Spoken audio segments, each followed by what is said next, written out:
આજકાલ નાની ઉંમરે પણ હાડકાં નબળા થવાની સમસ્યા વધી રહી છે. કેલ્શિયમની ઉણપ, વિટામિન ડી ની કમી અને ખોટો આહાર હાડકાને ધીમે ધીમે કમજોર બનાવે છે.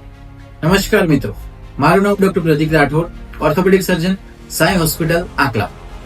આજે આપણે વાત કરશું કે હાડકાની મજબૂતી માટે ખોરાકમાં શું લેવું ને શું ના લેવું. આપણા રોજિંદા જીવનના ખોરાકમાં કેલ્શિયમ અને પ્રોટીન ખૂબ જરૂરી છે.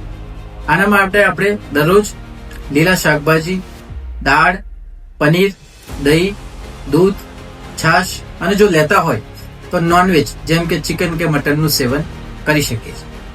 બીજી વસ્તુ કે આપણે શું ના લેવું, એટલે કે ખોરાકમાં આપણે કઈ વસ્તુ અવોઇડ કરવી, જેમ કે જંક ફૂડ, કોલ્ડ ડ્રિંક્સ.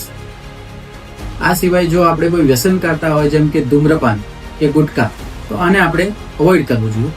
આ ઉપરાંત દિવસમાં 15 થી 20 મિનિટ જો શક્ય હોય તો સૂર્યપ્રકાશમાં બેસવું જોઈએ, જેનાથી વિટામિન ડી ની ઉણપ ના થાય.